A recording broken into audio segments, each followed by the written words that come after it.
Do you bleed blue and white? Have you only just calmed down from the excitement of playing our biggest rival, only to have to muster the energy to face he who shall not be named in round 17? Well, you've come to the right place. Welcome to the Roo Boys podcast. G'day, Roo Boys and girls. Welcome to the Roo Boys podcast. How you going, Harley? Going good, mate. Pretty, you got me all jacked up after that intro. I'm ready. Let's go. Yep, I'm doing the Roo Boys on the road at the moment, on holiday down in beautiful Deloraine, in a cold and wet Tasmania. So probably shout out to the Shinboners guys as well. I'm in their territory at the moment.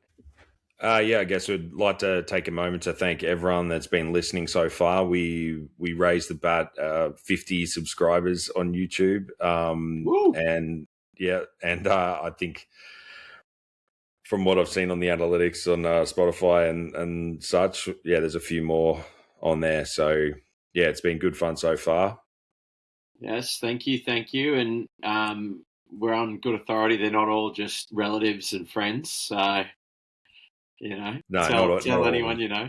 That's right. At least 50% are, but there's a few blow-ins.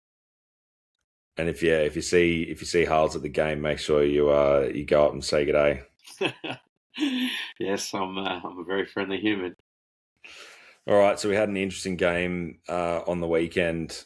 I think you've watched it twice as normal, Harls. I watched it on telly in the peace and quiet, or the mostly peace and quiet, with my boys running in and out. And I think let's just go through our quarter by quarter notes, and I'll kick it off. So firstly, I had great start. I thought straight away the intensity was up, and you could just tell from the first, you can't say bounce anymore, but the first throw up. I still say centre bounce, mate. Okay. From the first bounce. We were right on, and it just looked great. I thought, here we go, we're on for a massive win here. The Bombers are way off the pace.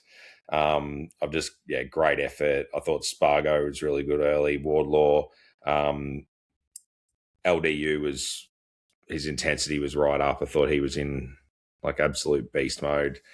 Kicked that first goal, which I'm still, I'm pretty sure he was taking an each way bet between kicking it out in front of JD and it going through the sticks. I'm nearly 100% sure he was passing that, but it was a great goal. But we'll take it. Yes. But so not saying that he can only kick goals when he's not trying to kick goals, but might help. Just great transition off any of the turnovers in the back line with the Bombers. Were moving the ball really, really fast. Jai was prolific, I thought, pretty much throughout the whole game, and I think that's a real consistent theme with him this year, is that he just is never out of the game. Even playing that wing position, he works so hard forward and back that he's just always amongst it, either tackling in the back line or putting pressure on, or being that link-up player going forward. I thought Bull had a couple of good moments in the back line as well. Just that was all day. I've got LDU, what the fuck kick, which is, I know you were pretty wild about, where he just had, was it Suva over the top, and he just a Joe the Goose.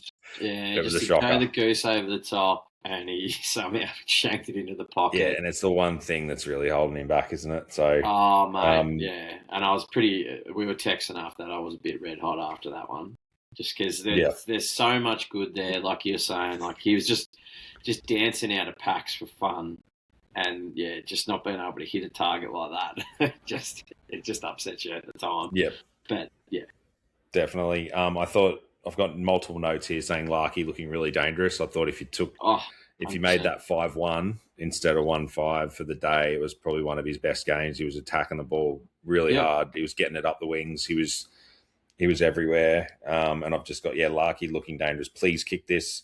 Need to see some reward.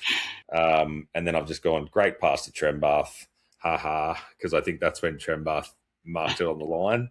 And then I've just put Harls loves a good review. Mate, so much about reviews in my notes. I was thinking of you at the game when I was watching that, and goal kicking was shit again, but the footy was really, really good. That was probably a comment that's going to remain consistent throughout this review. The footy was good. I've got here, did LDU's girlfriend break up with him? He looks really angry because he was just trying to destroy everyone. I just said I put Ben Mackay best on. I think that was just when he took his first mark. So I'm the opposite. I've got a note here that just says buckets is shit.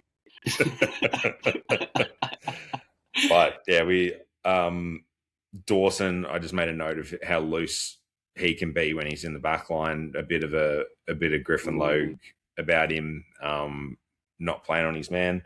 Yep.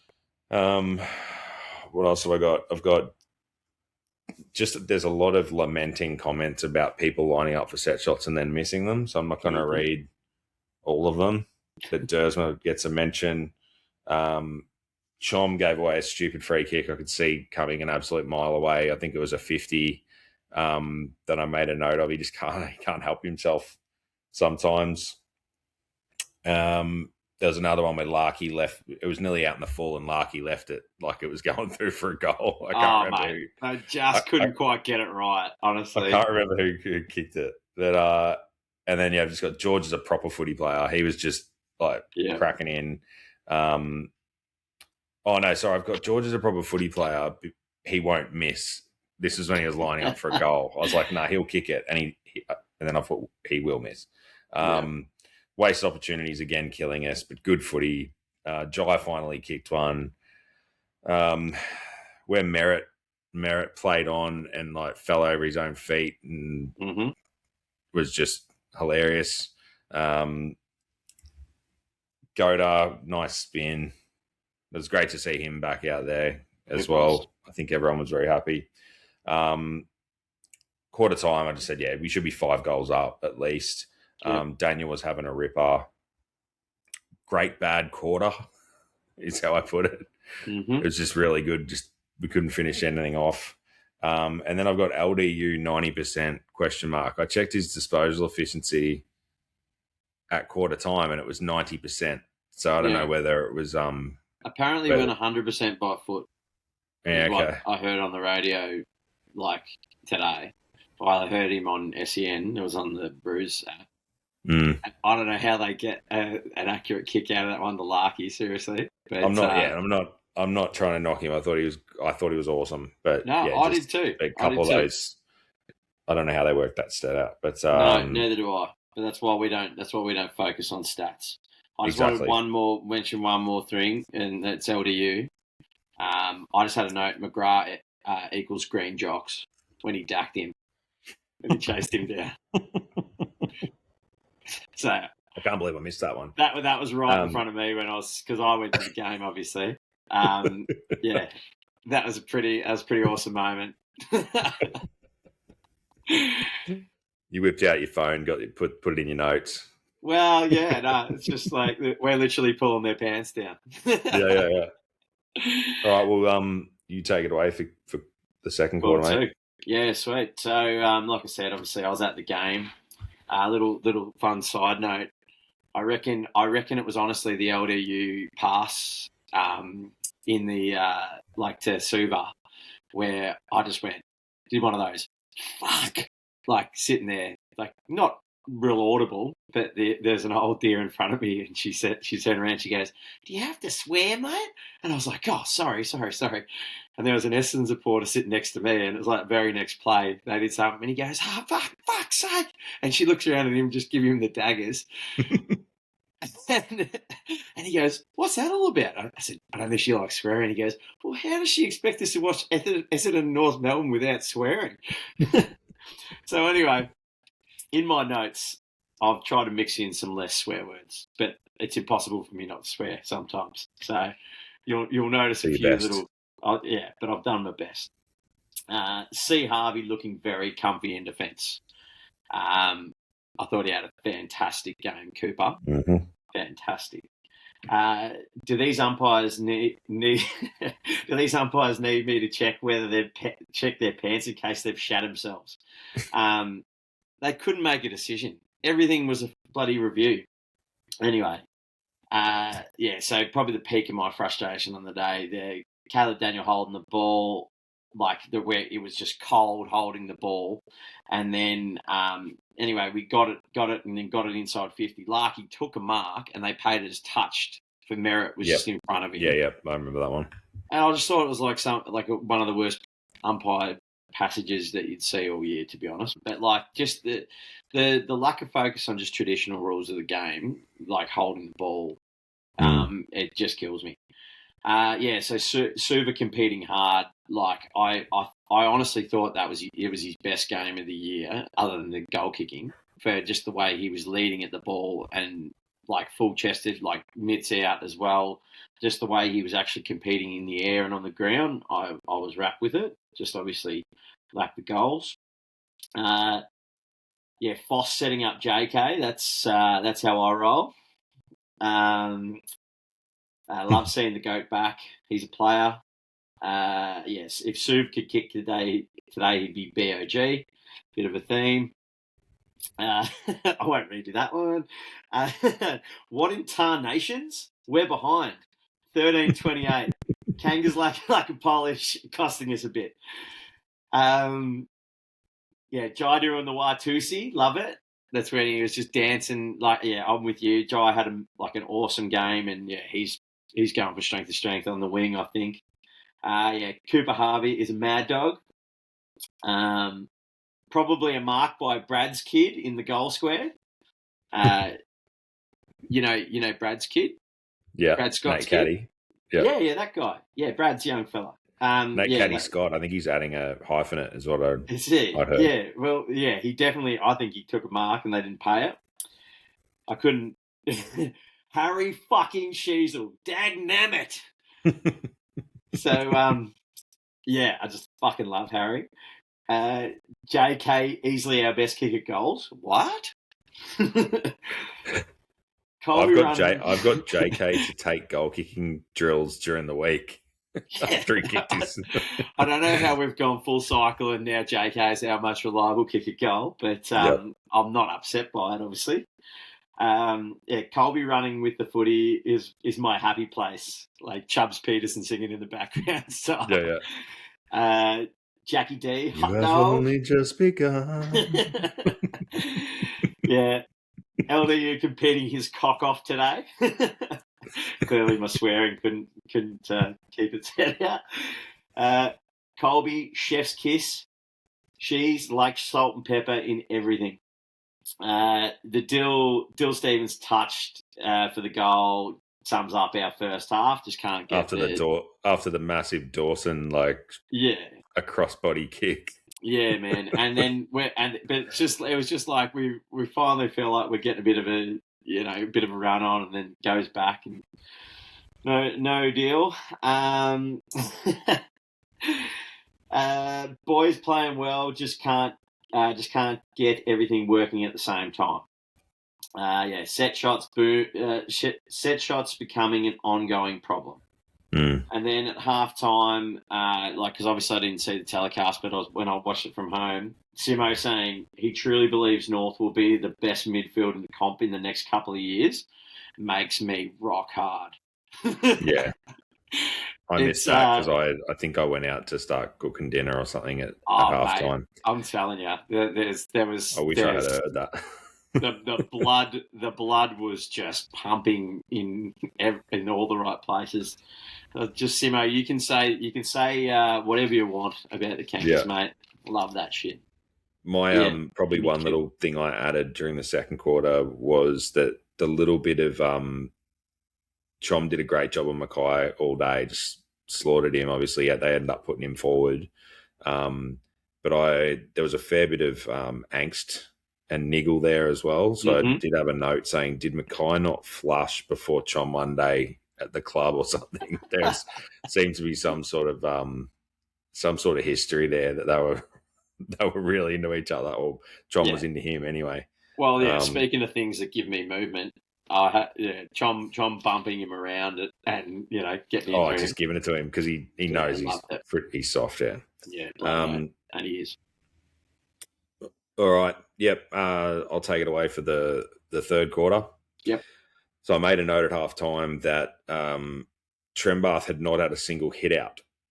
I know he hadn't attended a lot of the centre bounces, but he didn't have a hit out to halftime. And I made a note they need to get him involved more. I'm not saying I'm an amazing coach or anything, but he was in the first centre clearance and got the first hit out of the third quarter. So just going to a bit of a tip of the hat to myself there. Way better composure and ball use for the third quarter. The effort was way up. Goda looked, even though he was getting to the right places, and I think he was solid defensively, you could definitely tell he was pretty rusty. Some of his disposal by hand and by foot was a little bit off, particularly by hand. I think he missed a few handballs, but yeah, it was great to have him back. But yeah, you could just see that he's been out of the that sort of pace of the game. Yeah, I thought he followed it up pretty good though when he did. Do you know what I mean? Definitely. Yeah, but I'm with you. It is a big step going from the VFL. Yeah. And then I just made note of George's little 1%ers and tap-ons, like how there was a passage of play there where he just kept the ball alive, even though he always looks like he's about to fall ass over and trip over. He just somehow just keeps tapping it forward until he gets up, it's just unbelievable, the second and third efforts. And then I've highlighted the Trembath pressure goal from my man Farrow, who was my highlight player for last week for Essendon. Well, Trem, he obviously listened, the big fella. Yeah. So he got caught, and yeah, that was great stuff from Trembath. Then I've just got, he did multiple of these kicks, so I'm not sure which one this was in the third quarter, but I've just got Harvey Randy Marsh kick. So he must have just pinched someone off in the middle of the ground, which he did a few times. And I've just put, great footy this quarter. Potentially a Clarko rocket at halftime, ? They really responded, working hard defensively. Colby lost the footy there at one stage and socketed off the ground. Effective drop punt straight in the middle of the ground.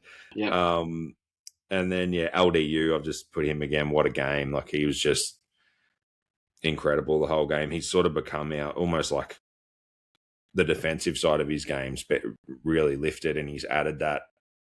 We missed that in the midfield for years with him not running the other way, and he's really pitching in the part of the game. Darling's pressure as well, just the chase down. I can't remember. I think it was on Ridley, kicked it out in the full. It was a great bit of work. Then I've just gone Cooper Harvey or Glenn Jakovic, ? When he's just out, took that contested mark at centre half back. I've been so happy to see how he's going, like you said at the start. Boomer's kid, there's like we all want to see him succeed, and it wasn't looking likely a few years ago, and now he just seems to be, maybe he's a bit of a late bloomer or a late boomer, shall we say. Yeah. I think he might have found his spot. Yeah. Just his ball use is phenomenal, and he's pretty tough and aggressive. I've just put Durs that nearly took that absolute screamer, which would have been good. Jai, again, got another mention in my third quarter, working really hard both ways. And then I've just got Larky couldn't hit a barn door today, which we've already touched on. Yeah. Did you have anything else for the third quarter before you go into the fourth? As always, they're pretty aligned, our notes. I've just got them slightly worded differently. But I had Sue four behinds, 2. Yeah, so Sue with 4 behinds, 2 not making the distance. Pretty good depiction of the day. So 6 shots he'd had for no goals. which is just so unusual for him. But anyway, yeah. And then the only other thing was this was just a nod to Lazar, my old man, because at one stage we would double the score, and every time you watch the footy with Lazar, he goes, "They double the score." Like he'll point it out to you when they double the score. So yeah, and it's a good measurement, isn't it? Yeah, but it was 6-12, 60 to 4-6, 30. So Yeah. but that's the story of the day as well, isn't Oh, it? yeah, for sure. Like we're just just shot ourselves in the foot because they were just dominating, just couldn't put the pressure on. But yeah, so Q4, yeah, Tommy B, magic kick, George, yes, Suv, ass. It was just such a good play, and then he just didn't finish it yet again. Core being solid again today. I thought he played really well, Aiden Core, on caddy. Sorry, B. Scott Jr. Yeah. But so, anyway, now let's talk about this goal. Is this the caddy goal? This is the caddy goal. Yeah. Now, I was sat next to an Essendon supporter at the game, and he's like, "That's not a goal," because it clearly the full ball bounced over the line, and were they not reviewing that part of it? Were they only just seeing if it was touched off his boot after being over the goal line and then kicked it back through? So like, I'm so confused as to how like that's not being made a bigger deal of. The whole ball was over the line. Like we're watching it at the ground. Everyone was in agreement. I watched it again on the replay. I'm so confused. And then I've heard like on the radio and whatnot, people making a big deal out of other decisions from the weekend and acting like that doesn't matter. But because it's North versus Essendon, everyone's like whatever. I thought that was an absolute howler. Well, even Caddy was laughing when it got paid. He didn't think it was a goal. He couldn't believe it. Yeah. Like so. Yeah, I just assumed that everyone in the arc is wearing bloody Groucho masks, glasses, and just like making jokes. No, anyway, it's just the pecking bird from when Homer is working from home. Yeah, I don't know, but that got me. I had like a long thing on that, but anyway, I just thought we'd just do that as a discussion. No, fair enough. But anyway, so then on to George. No, that's when Georgie went down. I thought he pinged his string when I was live at the game. It was scary. Yeah, I thought so. And then Suv, yes, finally. So he kicked the goal. That was when Colby's beautiful kick to him. Yeah, I think. Yeah. Look, Colby using the footy is like, I could take footage of that to a desert island, I reckon, and just watch him running with the footy and you're kicking it, laces out. And I've got, Charlie. Yeah, because Tron was just dominating the last quarter. He just could not stop marking it. She's the old 1, 2, 3, 4, 5, just where he got in every link of the chain. Yeah. Yeah, so Suva best marking game in ages. Pity about his goal kicking. So, yeah, I just thought he was great in the Dukes all day. Fuck you, buckets. Just for no reason. Just drive by. I just seen him and just thought I'd just shout it out. Kanga's shit goal kicking, giving these blokes hope, frustrating watch. So that's, they were never going to come back and beat us. It was just frustrating that they were, that they kicked a few in a row. Like the game should have been well and truly iced by then. Yep. At least Georgie's okay. And then, fuck, I love George. Smashing McGrath. Was that when he smashed McGrath? Yeah, man. Yeah. I just love him. Spargo, you little ripper. Got to stop giving team sniff when we're controlling games. Chom and She's gonna be on the anti-leather this week. That's a mark to Darling. Umps a dog shit. Good grab by Brad Scott Jr. and good work for his first goal of the day. First. goal of the day. And then in summation, Kangas dominate the game, but completely shoot ourselves in the dick by not converting our inside 50s into chances or straight up missing regulation set shot goals. Yeah. I think not to labour on this game for too much longer, but I think I'm overall positive about it because our footy was so good and it was just one part of the game. Yep. Which, albeit an important part of the game. But Larky personifies the whole thing in that how good was it to see him putting it all together and being so good in the forward line, but just not finishing it off. I think that was the team as a whole.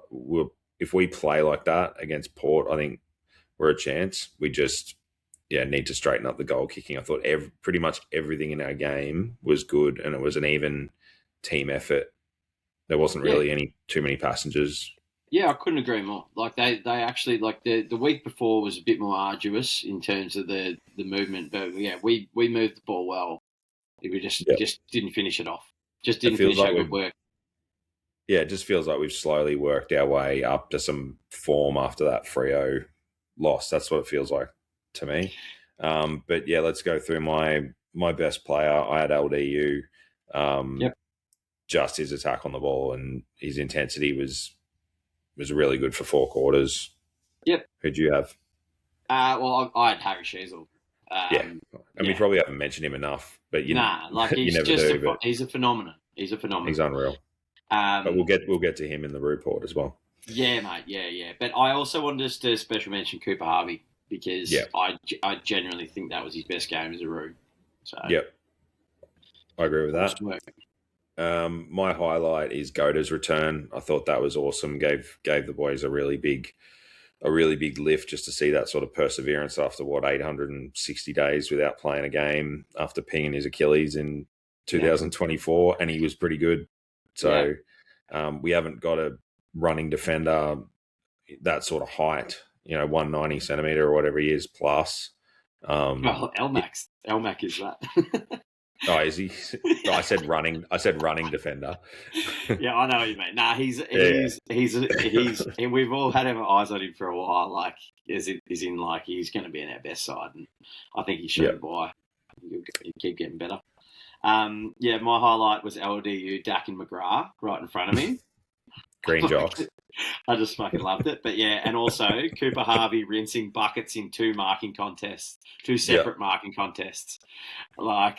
Yeah, I guess you can already tell, but I'm not still salty at buckets, but it doesn't disappoint me when he doesn't do well. What does he think laying awake at night, just going, what did I do in his mansion? Yeah. I don't know.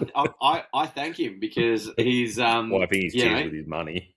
Well, yeah, exactly. But I mean, Chom wouldn't have gone to the back line had he have been around probably, so... Thanks, Buckets. True. But I enjoyed Cooper Harvey beating him in 2 separate marking contests too. So anyway, but low light. My low light doesn't need to be laboured on, and that's just the goal kicking. Yeah, I had the fucking umpiring. Yeah. So but All right. Cool. All right. Well, let's move on to the report. I missed the sound effect for the first for the review, so at least we got it for that one. Nice. All right, so first agenda item on the report: huge news. Harry Sheasel signing an extension to 2032. I think everybody loves Shees. Can't believe that he's, as young as he is, and as established as he is and how consistent he is. I think this year he's just added that real aggression to his game as well. I still wish he'd grow a beard or something, but I think he's just added some real toughness, even though he looks, and he's such a polite young man, but he doesn't play that way. He's a beautiful he hasn't young played man. that way this year. He's the most polite young man you'll ever see. He is, and then you listen to him taking the address before the game against the Bombers as well. I thought was interesting, not Larky. And he was dropping F-bombs, and I was really wasn't expecting that from him. He was telling him to get into him. So did it feel a bit forced? I haven't heard that yet. Yeah, watch the All Access pass. They were bleeping him out, and I was like, oh. It's like, Harry, you sure it wasn't. Wash your mouth out of soap. Yeah. Listen, you hot dogs.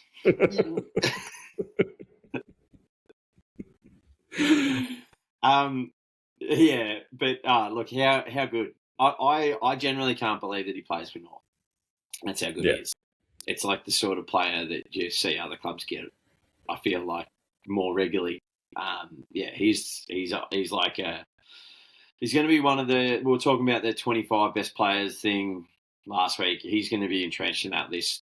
Like if he's not in there before the end of the year, I'll be surprised, to be honest. But like I feel like he's going to feature heavily on that list for the next 10 years. He is ticking up in the Brownlow predictions and stuff now that I've seen floating around. Funny you should mention. I actually the Brownlow predictor. They come up with on the AFL. So the dude sitting next to me this week, the Essendon bloke, he also, because he was there with the North fella, and we were just having, he was a nice enough fella. But he sort of said he doesn't think Harry Sheezel could win a Brownlow. Anyway, and I'm like, I feel like that's like a false statement. He's the exact type of player that could win a Brownlow. Whether he's the best player in the competition, Matt Rowell wasn't the best player in the competition last year. But he was consistent. Yeah, he could definitely win a Brownlow, and he's most likely our next captain. I think that's already in ink. So yeah. And I think probably lastly on Harry as well is that we saw his first game, which is a pretty rare occurrence when I'm down in Melbourne and we can go to the footy together, and we were there when we thought, this Harry Sheezel is playing today, and it was against West Coast at Marvel, and he just had about 7 possessions in the first 5 minutes, and we're like, Yeah. It was a debut like no other, I reckon. I don't think. Like yet again, we just don't. I don't feel like we get players like that are just instant. And he has been instantly good. You can say like he is. Yeah, like he's just a ball magnet. Yeah, he was playing off half back, and it was a bit easy for him. But now look at him; he's in the coalface. He tackles hard. He wins his own footy. He's like the outlet player. He's just everything you could possibly want. Just a quick run your eye over the twos. Had a good last second win against the Bombers on the weekend. They got out to a pretty good lead, but then had to pull it back, and Banch came up with the winner with a couple of seconds left off a forward stoppage quick kick. So just from there, probably notably Ollie Griffin kicked another 3 goals. Not huge possessions or anything, and I watched a bit of the game, and there was a couple of, there's a free kick there. Wouldn't say he's, tore it apart, but it's still, the numbers are starting to stack up that he might be a player. Banch obviously kicked the winning goal, and Powell got through it as well with 20 touches. I don't know how much game time he played, but the twos are sort of slowly going along okay. The last they're 6-5-1 draw. And then they got another bye this week. It feels like they have a bye every 2 or 3 weeks because the VFL's a weird setup, but it is. I reckon Tommy Powell, you'd say he'll get at least another 2 or 3 weeks just to build up his match fitness before he really gets a sniff. Like he's probably going to have to dominate to get back in, I would imagine. But he'll probably build up his midfield time. Bailey Scott and Fish dominated, but I can't see either of those two coming into the ones again this year. Bales might be game over there, I reckon. Logue seems to be going all right, but yet again, that might be a needs base. Bring in, depending if we're paying someone that's got 3 tools. I like core over Logue at the moment. To be honest, I never thought I'd agree with that statement, but on pure effort, I think Core has he does some stupid shit as well, but he has a crack, and I think that's what we need at the moment, because that's what our backline was lacking was accountability. Yeah, you could never question his desire, Aiden Cole. Like he does put his body on the line. But yeah, I mean, I've still got Hardiman and Banch as my next ones in line from the VFL. And I'd love to get a look at Braden George at some point, but I don't know if he's going to be able to push his way in, especially not when we get PC back next week. No, exactly. Yeah. Yep. Agree. But no, they're going good.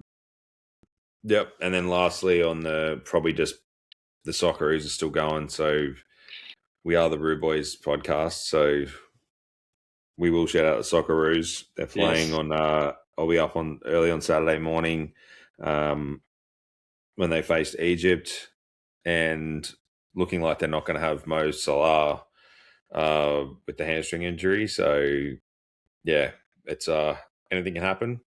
Yeah. And we might get to face off against Argentina, not to look too far ahead, but yeah, could be a rematch of 2022 if we can get past Egypt. But let's just get the win on Saturday. So go Socceroos. Yeah, go the Roos. It's yeah. All right. We've had to slot in a new segment at Harley's request tonight. So this is one that we actually workshopped before we started the pod. And this is called the Media Nuffy. Take it away, mate. All right. So this is just I don't indulge in a lot of media chat, mainly because it just irks me, and then the Kangas don't tend to get any sort of flowers. But anyway, I do have a feed for the ABC dailies.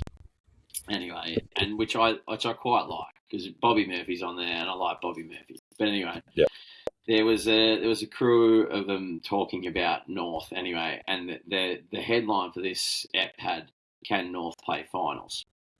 Anyway, they started off by saying, it's great that North's 8-7. So yeah, North 8-7, 3 wins in a row, but they have won 4 games by 2 goals or less.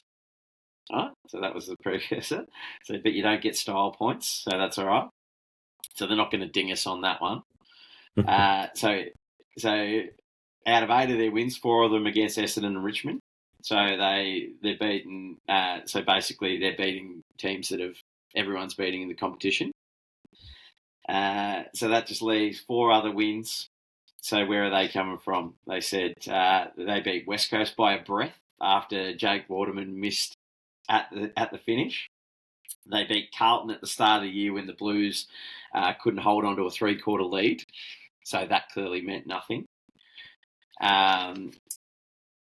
And obviously, beating Essendon twice, which a team who we haven't beat in 16 attempts before this year. That was nothing either. So, and then we got Gold Coast on the after the post Darwin, and we overrun them after the siren. So belittles our second greatest comeback of all time. Anyway, and our only other win was in Port way back in round 1, which was the best 4-quarter effort I'd seen the boys play in years. So basically by the nature of the draw, we played a bunch of lower teams twice. And now, and then they sort of went on to say about how, it's going to get a lot tougher, and we'll see what they're made of, blah, blah, blah, blah, blah. But basically they found a way to make 8 of our wins sound like we had no wins. So I'm just giving it to the ABC Daily for give us a fucking break. We're like, a win is a win, is it not? Mm-hmm. And you can only beat who's in front of you. And the one that got me the most is saying we only beat Port way back in round 1. Well, what the fuck? Does it not count? Couldn't think of anything, so you just had to say that, Yeah, but I mean, say like the Carlton, like that was one of the greatest games. Like we've been playing Good Fridays for years and been getting smashed, and we had a brilliant comeback victory. you just I don't see the need in people taking things away from us to try and. And I mean, did they make any mention of probably were a kick, off beating the No. Swans and probably should have beaten GWS and hung with the Brisbane. Cats for 3/4, nearly, probably should have beaten Brisbane Yeah. as well. I know it was ended up being 4 goals, but No yeah. mentions of the when we did play good teams. It's the tunnel vision to the Freo game, and I swear that is just it soured everyone's opinion. Plus the fact that North hasn't been playing attractive footy for the last few weeks, but I'm more buoyed by the fact that we've played unattractive footy and we're getting wins, because we just wouldn't have won those games last year. Agreed. We've just been slowly building off, licking our wounds off that Freo game. But yeah, for mine. So not singling out one person, but just that little segment, it really got me going. And I just thought it might get you going too. No, and we'll I guess we're going to see the next 3 weeks are really, really, really interesting, because we've got, Port, Collingwood, and Saints. Saints, yeah. So I mean, there's it's Port there, Pies, D's, Saints, all at Marvel. Which is This is the most important month of the season. Yeah, and all the pundits have us pretty much only getting one win for the rest of the year. All right, so we're going to head into the preview. Port Adelaide versus North Melbourne.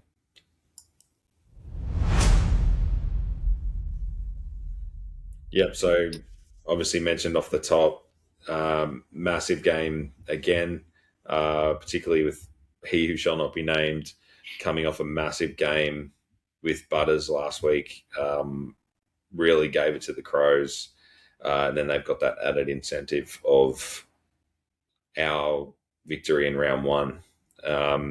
Obviously, they've put it together a bit better since then. They've had a lot of narrow losses to good sides in the last couple of months as well. Quite a good defensive team, but not a massively high scoring team either normally. So, yeah, I guess what's your thoughts and who are your players to watch, mate? So I mean, general thoughts. Yeah, I watched a fair bit of the showdown on the weekend. Always a good game. Yeah, it's always worth a look. And yeah, they just absolutely carved them up out of the guts. Jordan Sweet, the ruckman, he was dominating the tap. So obviously very happy to on the selection news that we heard today about X being available. Mm-hmm. But yeah, they're going to be tough, and they're going to have that bee in the bonnet from the round one. That apparently didn't mean anything for us because it was in round one. But yeah, I genuinely feel like we've got all the tools. So, but yeah, for them, players to watch starting from the back line, I had Lachie Jones.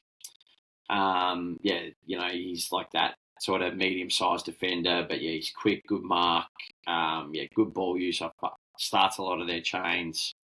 I just had a note. I said, can Durs shine this week and make him accountable?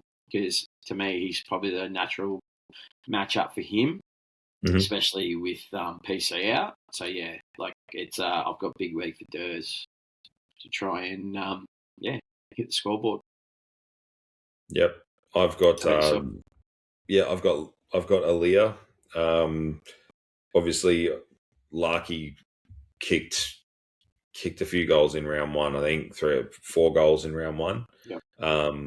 So it's more probably from the sense of he's been in pretty good form this year, and I'd say he's probably the likely matchup for Larky, and I think Larky's coming into some good form. So I just think we've got to play with that composure that we showed for the most part on the weekend, and not blaze away inside 50 and give blokes like that the opportunity to spoil and intercept.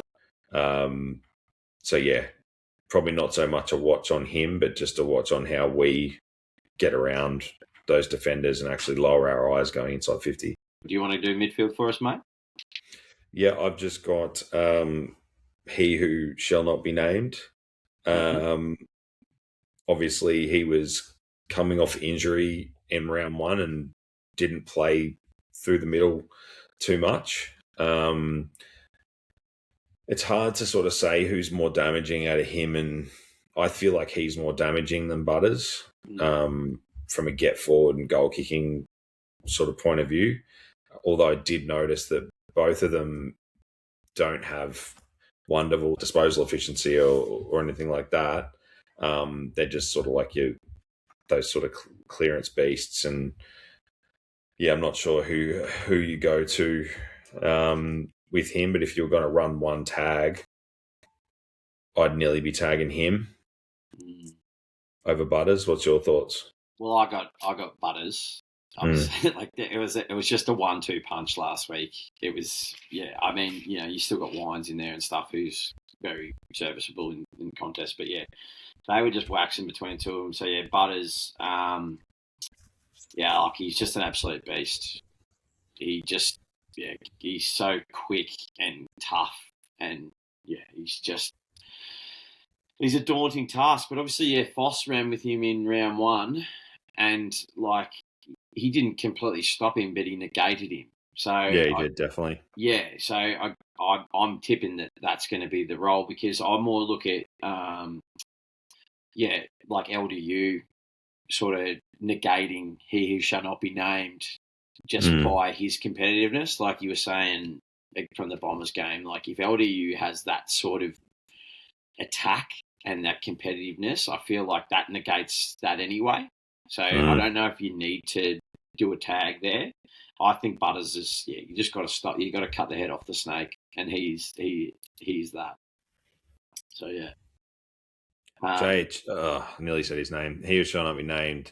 You can edit it out, mate. I can. He's very susceptible to a bit of niggle as well. So obviously they're going to be trying to.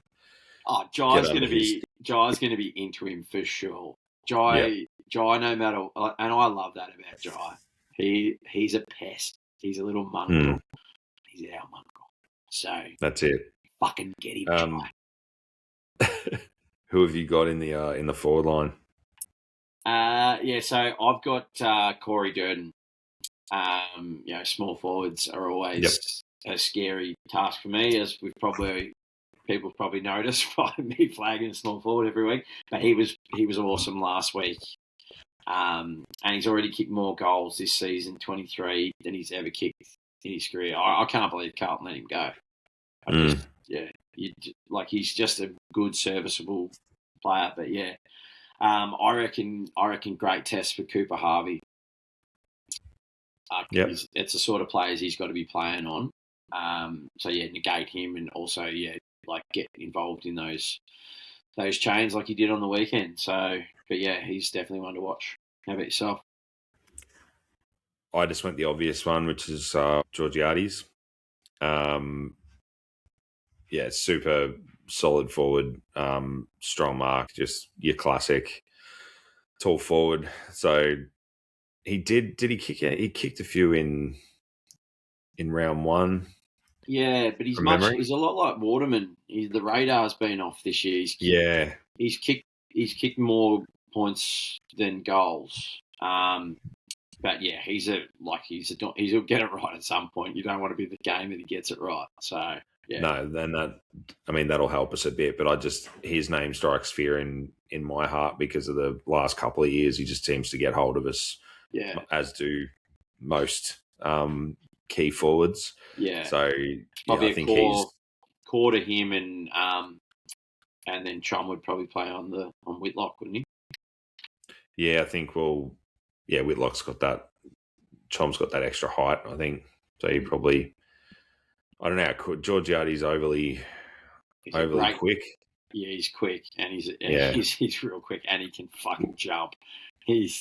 So yeah, because my first instinct was nearly show him to him, and maybe Cork, and maybe Cor's got the bit of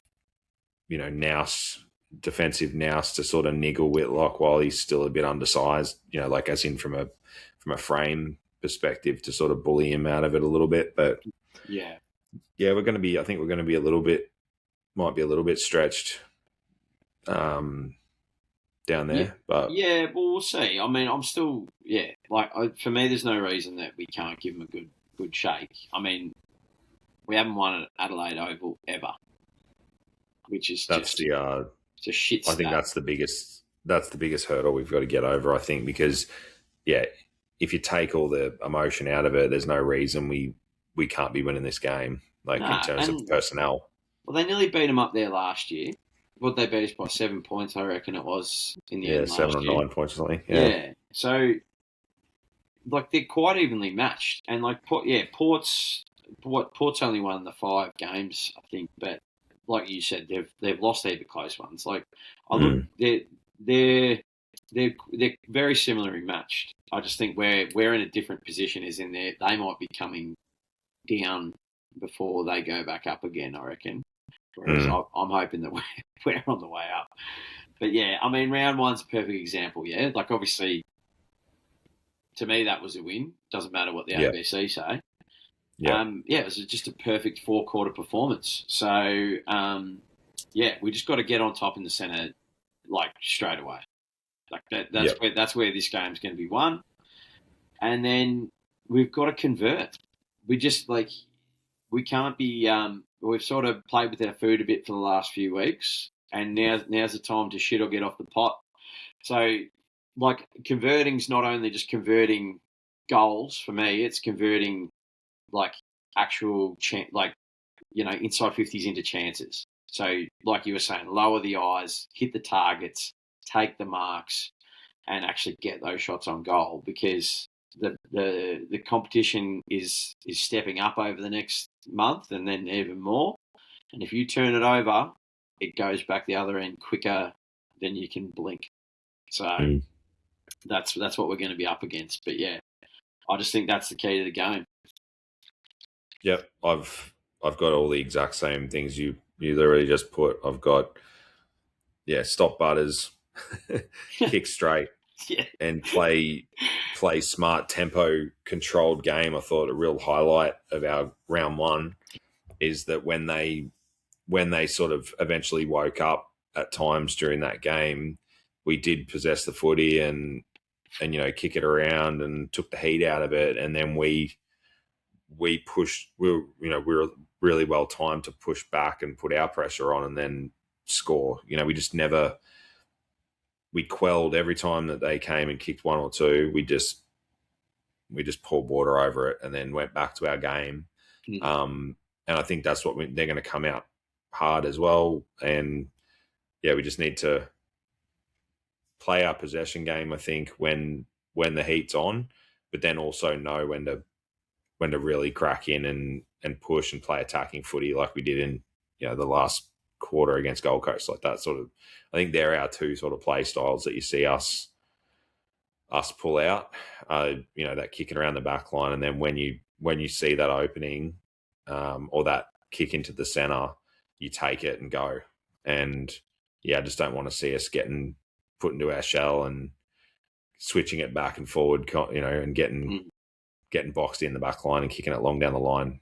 So just need to be just moving all the time and high effort. That's another thing I noticed from the weekend, which is good about our game, was that just there was always targets moving. There was always options for the kicker as well. We didn't really get that. Could be an Essendon thing because they're not a great side, but just they were moving a lot up the ground and giving options and creating space and all that sort of thing. Yeah, no, I'm with you. What about selection, mate? What are you thinking? Mine's pretty simple. Even before I had the even before we had the news, I had just fingers crossed in Cherry, out CCJ, and that's pretty much it for me. I don't think. Yeah, I would have been happy if Dawson they added extra padding to his helmet just to get him out there. Exactly. Just put a stormtrooper helmet on him or something. Whatever you got to do. It doesn't matter. Yeah. Just get him out but there. I just think that after that performance, I think you want to be largely unchanged, except for CCJ, who's a liability, and just Cherry bringing that competitiveness. That's what's your thoughts? Yeah, so obviously, straight up X in for CCJ. No, can't disagree with that. I just had a question mark. Elmac playing in the twos? Probably. I don't think they can they can't give go to the arse after that. I thought he played pretty well. You can't. I can't. There's no one you can drop. Elmac was rested or managed or whatever. They didn't say that he was. But then he was listed as emergency, so it's just which was an interesting thing. Like if he was right to go, why was he listed as an emergency? I don't know why they do that shit. Like if it was a straight up 1-for-1, then just tell everyone. So I'm guessing.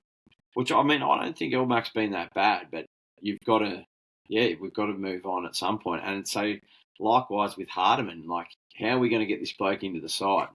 Because he needs to be in. I'm so worried that he's going to want out if he doesn't get game time. And I just don't want to lose a player like that because I just genuinely think he's high end talent. And the Western Australian teams will come sniffing, especially West Coast, I reckon. So yeah, but how do we fit him in? This is the question. That's not our job, but I just want him in. No, that's right. Have we got a tip for the weekend? Yeah, look, never won at Adelaide Oval. They're coming off a massive win. So it's going to be tough, but I'd say North by probably 10 goals. Yep, I considered all the same things. So I'm nearly the same as you. I'm gonna say he who shall not be named, broken sternum, and North by 10 goals. Yeah, well, but just to reiterate on what you said earlier, thank you to everyone who's listening. This is a little experiment of ours. It's just silly chat. We're not trying to be footy analysts, but we really appreciate everyone who's listening. So keep on listening, and thank you very much. And if you want to put any questions or comments to us on either of the platforms, that's a segment we could get going in the future of answering some listener questions. So we'd love to have a chat with you. So take us out, mate. On that note, Kanga, Kanga, Kanga! Roo, roo, roo.